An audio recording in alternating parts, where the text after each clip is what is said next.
नमस्कार दोस्तों, स्वागत है आपका एक बार फिर से हमारे YouTube चैनल पे। जीएस क्विज का पहला पार्ट आप लोगों के द्वारा बहुत पसंद किया गया। आज मैं आपको दूसरा पार्ट दूंगा और उम्मीद करूंगा कि जैसे आपने पहले पार्ट को प्यार दिया है वैसे ही दूसरे को भी, और आगे जो मैं सीरीज चलाने वाला हूं उस सबको देंगे। मेरी आप सबसे ये विनती है कि आप लोग मेरे वीडियो को ज़्यादा से ज़्यादा शेयर करें, लाइक करें और हमारे चैनल को सब्सक्राइब करें। ठीक है, तो आइए देखते हैं, आज शुरू करते हैं क्विज का दूसरा पार्ट। पहला क्वेश्चन लिया है मैंने, यूनानी विचारक अरस्तु ने जीवों को सबसे पहली बार किस आधार पर वर्गीकृत किया था। ये प्रीवियस ईयर का पूछा हुआ क्वेश्चन है और इसका जवाब होगा आवास के आधार पर। ठीक है, देखिए इसमें मैं आपको एक और बात बता दूं कि अरस्तु का एक और भी आधार था कि लाल रक्त वाले जीवों को एक श्रेणी में, लाल रक्त वाले जीवों को एक श्रेणी में और बिना लाल रक्त वाले जीवों को दूसरी श्रेणी में भी रखा था। दो आधार थे, एक आवास था और एक लाल रक्त वाले जीवों को एक श्रेणी में और बिना रक्त वाले जीवों को एक श्रेणी में।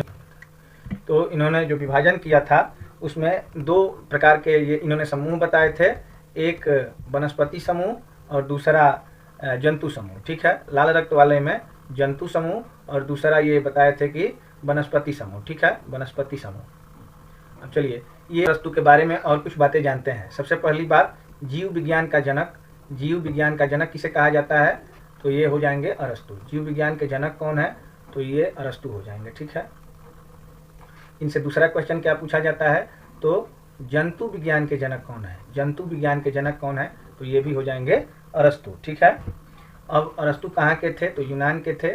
आप लोग ये भी याद रखेंगे एक क्वेश्चन। अब इसके बाद अरस्तु के बाद किसने वर्गीकरण किया था, तो लीनियस ने किया था। जीवधारियों का वर्गीकरण अरस्तु के बाद किसने किया था, लीनियस ने किया था। लीनियस ने भी इसे जीवधारियों को दो भाग में बांटा था। ठीक है, एक पादप जगत और दूसरा जंतु जगत। तो याद रखेंगे कि अरस्तु के बाद वर्गीकरण का प्रयास किसने किया था, तो लीनियस ने। अब इन दोनों से भी इंपॉर्टेंट है व्हीट टेकर। कौन है, व्हीट टेकर। कहीं कहीं इनका नाम व्हीटकर भी कहा जाता है, डबल टी का प्रयोग होता है, तो कोई व्हीट टेकर पढ़ता है, कोई व्हीटकर पढ़ता है। इनका विभाजन आज भी चलता है। इन्होंने जीवधारियों को 5 भागों में बांटा था, तो इसको कहते हैं 5 जगत वर्गीकरण। ठीक है, तो ये आपसे पूछा जाएगा कि जीवधारियों का 5 जगत वर्गीकरण किसने किया था, तो आप आंसर बताएंगे कि व्हीट टेकर ने। इनका नाम मैं आपको बताता चलूँ। सबसे पहले मुनेरा, 5 जगत में मुनेरा पहला, दूसरा प्रोटिस्टा, प्रोटिस्टा, तीसरा कवक, ठीक है, चौथा पादप और पांचवा जंतु। ठीक है, इसके बारे में आप लोग जानेंगे, मुनेरा, प्रोटिस्टा, कवक, पादप और जंतु। तो जीवधारियों का 5 जगत वर्गीकरण किसने किया था, व्हीट टेकर ने। फिर लीनियस ने वर्गीकरण कितने प्रकार में, कितने समूहों में किया था, तो 2 समूहों में किया था। फिर जीव विज्ञान का जनक किसे कहा जाता है, तो अरस्तु को। जंतु विज्ञान का जनक किसे कहा जाता है, तो इसको भी अरस्तु ही बताएंगे। और आइए देखते हैं दूसरा क्वेश्चन। दोस्तों, यदि किसी वस्तु का वेग दुगना कर दिया जाए तो उसके संवेग पर क्या प्रभाव पड़ता है, तो आप देखते हैं कैसे ये दोगुना हो जाएगा। तो इसके लिए मैं आपको संवेग का एक फार्मूला बताऊंगा। द्रव्यमान गुणे वेग होता है, तो संवेग का द्रव्यमान गुणे वेग होता है। मान लीजिए संवेग को P से इंडिकेट करेंगे, द्रव्यमान को M से और वेग को V से इंडिकेट करेंगे। ठीक है, तो कोई भी संवेग होगा तो M और V के गुणनफल के बराबर होगा। अब मैं एक बार क्या करता हूँ, इसी P का मान M इंटू, अब वेग को दोगुना करूंगा तो V की जगह पर मैं 2V लिखूंगा, तो P बराबर 2mv हो जाएगा। पहले जो mv होता था, v को दोगुना करने पर अब p की वैल्यू कितनी हो गई, 2mv। तो इस कारण से हम कह सकते हैं कि अगर वेग को दोगुना कर दिया जाए तो संवेग भी कितना हो जाएगा, दोगुना हो जाएगा।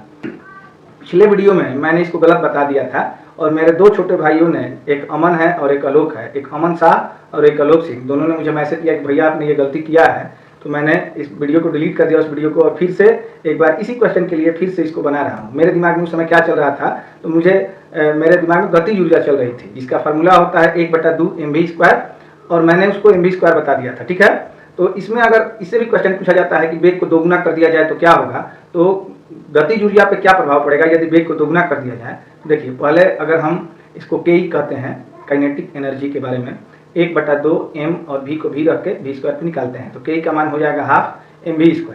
अब मान लीजिए कि v को दोगुना कर देंगे तो 1/2 m और 2v का होल स्क्वायर।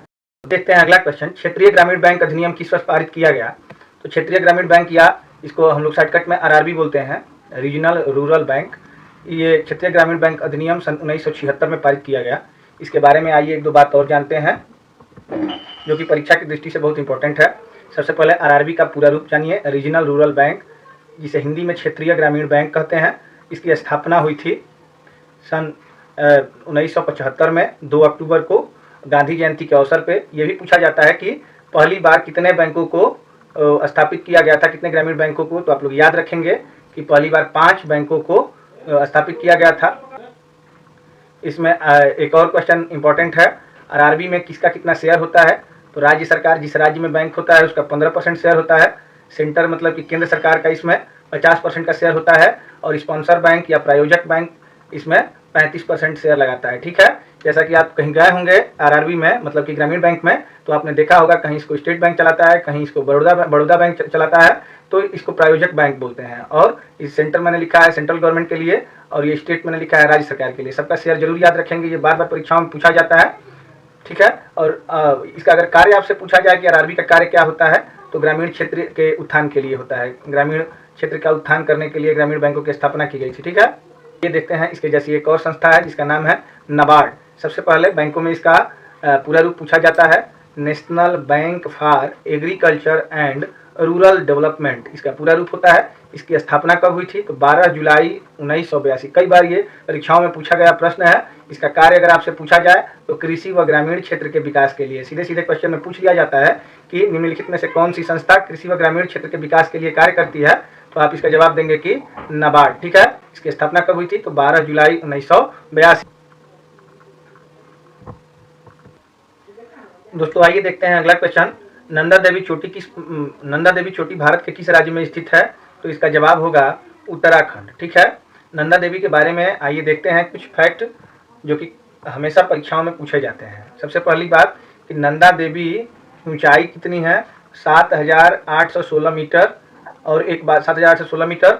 और पूछा जाए कि नंदा देवी किस हिमालय का हिस्सा है, तो आप बताइए कि ये गढ़वाल हिमालय का हिस्सा है, जो कि हिमालय की शिवालिक श्रृंखला का एक हिस्सा है। ठीक है, तो गढ़वाल हिमालय या शिवालिक दोनों में से कोई एक जवाब हो तो आप इसको पिक करेंगे। ज्यादातर इसमें गढ़वाल हिमालय का ही जिक्र होता है। ठीक है, उत्तराखंड में गढ़वाल हिमालय का हिस्सा है। फिर एक और इससे क्वेश्चन ये पूछा जाता है कि भारत की दूसरी सबसे ऊंची चोटी कौन सी है, तो इसका जवाब भी क्या हो जाएगा, नंदा देवी हो जाएगा। तो भारत में जो पर्वत श्रृंखलाएं हैं, पर्वत है, उससे भी कुछ क्वेश्चन मैं आपको बताता चलूँ यहाँ पे कि आइए देखते हैं। भारत की सबसे ऊंची चोटी पूछा जाए तो आप लोग सबसे पहले जवाब देंगे K2 बोलेंगे, या गाडविन आस्टीज।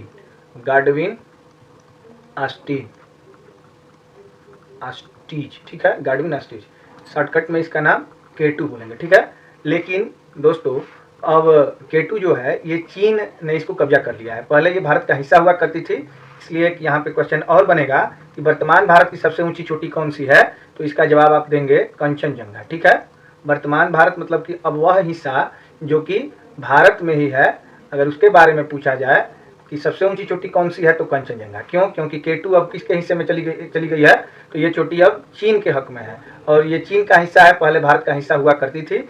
चलिए अब आगे देखते हैं, विश्व की सबसे ऊंची चोटी कौन सी है, तो इसको हम लोग सभी लोग जानते हैं कि माउंट एवरेस्ट विश्व की सबसे ऊंची चोटी है। इसकी ऊंचाई हम लोग लिखते चलेंगे, पहले थी 8,848, लेकिन इसकी ऊंचाई वर्ष दर वर्ष बढ़ रही है, 8,850 मीटर हो गई है। ठीक है, हिमालय श्रृंखला की सबसे ऊंची चोटी कौन सी है, तो माउंट एवरेस्ट हिमालयी श्रृंखला की ही चोटी है, तो इसका जवाब भी क्या होगा, माउंट एवरेस्ट होगा। ठीक है, अगर ये आपसे पूछा जाए कि हिमालयी श्रृंखला की भारत में स्थित सबसे ऊंची चोटी कौन सी है, तो कंचनजंगा उसका जवाब होगा, क्योंकि कंचनजंगा भी हिमालयी श्रृंखला की ही चोटी है। माउंट एवरेस्ट हिमालय श्रृंखला की सबसे ऊंची चोटी है, और किस देश में है अगर पूछा जाए तो नेपाल में है। इसे वहाँ पे सागर माथा के नाम से जाना जाता है। ठीक है, सागर माथा इसको कहा जाता है। ठीक है, चलिए अगला क्वेश्चन, अरावली श्रृंखला की सबसे ऊंची चोटी कौन सी है। ये देखिए, हिमालयी श्रृंखला भारत के पूर्वी हिस्से में है, जबकि अरावली श्रृंखला भारत के पश्चिमी हिस्से में है। और इसकी सबसे ऊंची चोटी के बारे में अगर पूछा जाए तो गुरु शिखर है। गुरु शिखर अरावली श्रृंखला की सबसे ऊंची चोटी है। फिर दक्षिण भारत की सबसे ऊंची चोटी पूछा जाए तो इसको आप लोग कहेंगे अन्नामुडी। ठीक है, और ये किस श्रृंखला की है, तो अन्नामलाई श्रृंखला की है। सबसे ऊंची चोटी है दक्षिण भारत की। दोस्तों कभी कभी दक्षिण भारत न कह के आपसे प्रायद्वीपीय भारत के बारे में भी पूछा जाता है। तो दक्षिण भारत को ही प्रायद्वीपीय भारत कहते हैं, क्योंकि हमारा दक्षिण भारत का जो हिस्सा है 3 तरफ से जल से घिरा हुआ है। तो दक्षिण भारत की सबसे ऊंची चोटी अन्नामुडी होगी। पूछा जाए कि यह किस पर्वत श्रृंखला का हिस्सा है, तो अन्नामलाई का। ठीक है। अब इसमें पूछा गया है कि दक्षिण भारत की दूसरी सबसे ऊंची चोटी कौन सी है, तो इसका जवाब होगा डोडा बेटा। डोडा बेटा, ठीक है, ये दूसरी सबसे ऊंची चोटी है। और पूछा जाए कि किस पर्वत श्रृंखला का हिस्सा है, तो जवाब देंगे आपकी नीलगिरी का हिस्सा है। एक क्वेश्चन मैं आपको यहाँ भी बताता चलूँ कि भारत में सबसे दक्षिण में स्थित पर्वत श्रृंखला कौन सी है। सबसे दक्षिण में स्थित पर्वत श्रृंखला, दक्षिण में स्थित पर्वत श्रृंखला, तो आप कहेंगे स्थित पहाड़ियाँ कौन सी है, तो आप कहेंगे कार्डेमम की पहाड़ियाँ। कौन सी पहाड़ियाँ? कार्डेमम की पहाड़ियाँ। इसे इलायची की पहाड़ियाँ भी कहते हैं, इलायची की पहाड़ियाँ कहते हैं। ठीक है, तो इतना आप पहाड़ियों से याद रखेंगे। आइए देखते हैं छठा क्वेश्चन। वर्ष 1946 में संविधान बनाने के क्रम में संविधान सभा का सलाहकार किसे नियुक्त किया गया था, तो इसका सही जवाब होगा BN राव। ठीक है, इसके बारे में कुछ और देख लेते हैं। आइए अगले पेज पे। संविधान सभा के पहले अध्यक्ष के बारे में पूछा जाए तो हम बताएंगे डॉक्टर सच्चिदानंद सिन्हा। ये पहले अध्यक्ष थे। ये अधिक उम्र के होने के कारण, सबसे अधिक उम्र के होने के कारण इन्हें पहली सभा के लिए अध्यक्ष नियुक्त किया गया था, चुना गया था, और ये अस्थायी थे। ठीक है, 11 दिसंबर 1946 को हुई थी। उपाध्यक्ष के बारे में पूछा जाए तो डॉक्टर HK मुखर्जी हैं, संविधान सभा के उपाध्यक्ष थे। सुलेखक के बारे में पूछा जाए तो प्रेम बिहारी रायजादा थे। अब आइए संविधान की बात हो रही है तो डॉक्टर भीमराव अम्बेडकर के बारे में भी बात कर लेते हैं। ठीक है, भारतीय संविधान के जनक के रूप में किसे जाना जाता है, तो डॉक्टर BR अम्बेडकर को। ये इसलिए इन्हें भीमराव अम्बेडकर को भारतीय संविधान का जनक कहा जाता है क्योंकि संविधान की सबसे प्रमुख समिति प्रारूप समिति के ये अध्यक्ष थे। इससे एक और क्वेश्चन भी पूछा जाता है कि प्रारूप समिति में कुल कितने सदस्य थे, तो आंसर क्या हो जाएगा? 7 हो जाएगा। तो उनका जन्म हुआ था 14 अप्रैल सन 1891 को। ठीक है, 1891 को, तो याद रख। आइए देखते हैं 7वां क्वेश्चन। निम्नलिखित में से किस राज्य में हरेली का त्यौहार मनाया जाता है, तो इसका सही जवाब होगा छत्तीसगढ़। और हरेली का त्यौहार श्रावण मास में मनाया जाता है। इसकी शुरुआत होती है श्रावण की शुरुआत, उसी समय हरेली का त्यौहार मनाया जाता है। ठीक है, छत्तीसगढ़ के जनजातियों के द्वारा स्पेशली इसको मनाया जाता है। और भी कुछ त्यौहार हैं जो कि परीक्षा में सीधे सीधे पूछे जाते हैं। आइए देखते हैं उनके बारे में कि कौन कौन से त्यौहार और आपके लिए इम्पोर्टेंट हो सकते हैं। सबसे पहले मैं बात करूंगा फूलदेई त्यौहार का। यह त्यौहार उत्तराखंड में मनाया जाता है, तो यूके का अर्थ है उत्तराखंड। ठीक है, फिर नुआखाई त्यौहार उड़ीसा मनाया जाता है। लोसांग त्यौहार या लोसू भी से कहा जाता है, सिक्किम मनाया जाता है। और ये भी याद रखेंगे कि एक भूटिया जनजाति होती है, भूटिया जनजाति द्वारा लोसांग त्यौहार सिक्किम में मनाया जाता है। और पूछ दे कि लोसांग त्यौहार किस महीने में मनाया जाता है, तो ये भी प्रीवियस ईयर में पूछा गया क्वेश्चन है, दिसंबर में मनाया जाता है। ओणम के बारे में पूछा जाए तो बताएंगे कि केरल में मनाया जाता है। हार्नबिल महोत्सव कहाँ मनाया जाता है, तो ये तो पूरे नॉर्थ ईस्ट में मनाया जाता है, लेकिन स्पेशली कहाँ मनाया जाता है? नागालैंड में। इसको भी आप लोग नोट करेंगे, साथ साथ में याद करते चलेंगे। आइए देखते हैं 8वां क्वेश्चन। इसमें दिया गया है कंप्यूटर शब्दावली में HTML का संक्षिप्त रूप क्या है। H से होता है हाइपर, T से होता है टेक्स्ट, M से होता है मार्कअप और L से होता है लैंग्वेज। ठीक है, तो दिए गए विकल्पों में हाइपर टेक्स्ट मार्कअप लैंग्वेज। ठीक है, ये याद रखेंगे। और भी कुछ कंप्यूटर से एब्रीविएशन पूछे जाते हैं। अगले पेज पे देखते हैं इसको। HTTP बहुत प्रसिद्ध है, बहुत बार पूछा भी गया है परीक्षाओं में। Hyper text transfer protocol. USB का पूरा रूप होगा यूनिवर्सल सीरियल बस। SMPS का पूरा रूप होगा switch mode power supply. URL का पूरा रूप होगा यूनिफॉर्म रिसोर्स लोकेटर। बीट का पूरा रूप होगा बाइनरी डिजिट। ये पांचों बहुत इंपॉर्टेंट हैं, आप लोग इसको याद रखेंगे। और मैं 3 पहले पूछा जाता था, अब ये बहुत प्रचलित हो चुके हैं क्वेश्चन, कम ही उम्मीद है पूछे जाने की, लेकिन इसको भी आप लोग लिख लेंगे। रैम का रैंडम एक्सेस मेमोरी, रोम का रीड ओनली मेमोरी, और OTT है ओवर दी टॉप। तो ये आप लोग याद रखेंगे। एक गई है GUI, आप लोग इसको भी याद रखेंगे। ग्राफिकल यूजर इंटरफेस, इसको भी याद रखेंगे। ये भी कई परीक्षा में पूछा गया है प्रीवियस ईयर में। आइए देखते हैं 9वां क्वेश्चन।